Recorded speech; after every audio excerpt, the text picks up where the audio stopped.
ബീഹാർ രാഷ്ട്രീയത്തിൽ മഹാഗഠബന്ധൻ സഖ്യത്തിന്റെ ആണിക്കല്ലായിരുന്ന RJDയുടെ പതനം ആരെയും നടുക്കുന്നതാണ്. പാർട്ടിയുടെ ചരിത്രത്തിലെ ഏറ്റവും വലിയ രണ്ടാമത്തെ തോൽവിയുടെ വക്കിലാണ് അവർ എന്നതാണ് 2025 നിയമസഭാ തെരഞ്ഞെടുപ്പിന്റെ ബാക്കിപത്രം. കഴിഞ്ഞ 2020 നിയമസഭാ തെരഞ്ഞെടുപ്പിലെ ഏറ്റവും വലിയ ഒറ്റകക്ഷി ആയിരുന്നിടത്ത് നിന്നാണ് RJDയുടെ ഈ തിരിച്ചിറക്കം. 2010 നിയമസഭാ തെരഞ്ഞെടുപ്പിൽ 22 സീറ്റുകളിൽ മാത്രമാണ് RJDക്ക് ജയിക്കാനായത്. അതിന് സമാനമായ വൻ പരാജയമാണ് ഇക്കുറി നേരിട്ടത്. 2025 NDAയുടെ പിന്തുണയോടെ നിതീഷ് കുമാർ അധികാരത്തിൽ വരുമ്പോൾ RJDക്ക് ലഭിച്ചത് 55 സീറ്റുകളായിരുന്നു.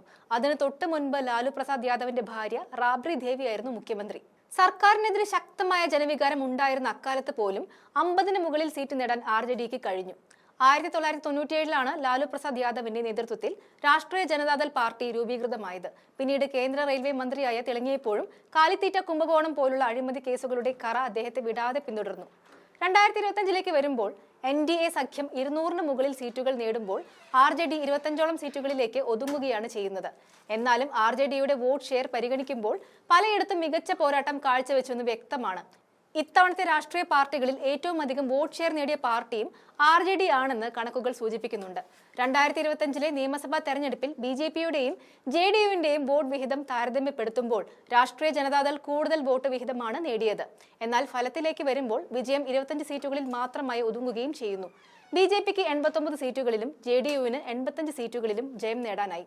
4.97% വോട്ട് ഷെയറുള്ള ലോക് ജനശക്തി പാർട്ടി 19 സീറ്റുകളിൽ വിജയിച്ചു എന്നിടത്താണ് ടോപ്പറായ RJDയുടെ സീറ്റുകൾ കണക്ക് കൂട്ടുമ്പോൾ വലിയ കുറവ് തോന്നുന്നത്. NDAയുടെ രാഷ്ട്രീയ പാർട്ടികളുടെ മാത്രം വോട്ട് ഷെയർ MLA സീറ്റുകളായി മാറുന്ന വൈരുദ്ധ്യം നിറഞ്ഞൊരു കാഴ്ചയാണ് ബീഹാറിൽ കാണാനാകുന്നത്. കളി തുടങ്ങുന്നതിന് മുൻപ് വിജയെ പ്രഖ്യാപിച്ചാൽ അതിൽ എന്ത് ജനാധിപത്യമാണുള്ളത്? കോൺഗ്രസ് MP മാണിക്യം ടാഗോറിന്റെ ചോദ്യവും രാജ്യത്ത് മുഴുകി കേൾക്കുന്നുണ്ട്. പ്രതിപക്ഷത്തെ 65 ലക്ഷം വോട്ടർമാരെ ഒഴിവാക്കിയാൽ തെരഞ്ഞെടുപ്പ് ഫലപ്രഖ്യാപനത്തിൽ എന്ത് അത്ഭുതം സംഭവിക്കാനാണെന്ന് മാണിക്യം ടാഗോർ എക്സിലൂടെ ചോദ്യം ഉന്നയിച്ചിരുന്നു. ബീഹാറിൽ ഇഞ്ചോടിഞ്ച് പോരാട്ടം നടന്ന ഒട്ടുമിക്ക മണ്ഡലങ്ങളിലെയും ഈ ഉയർന്ന വോട്ട് ഷെയർ വിജയമായി മാറ്റിയെടുക്കാൻ കഴിയാതെ പോയിടത്താണ് തേജസ്വിയുടെ പാർട്ടി വൻ തിരിച്ചടി നേരിട്ടത്. അതിന് പിന്നിലെ കണക്കുകളിൽ വൈരുദ്ധ്യമുണ്ടെന്നത് തീർച്ചയാണ്.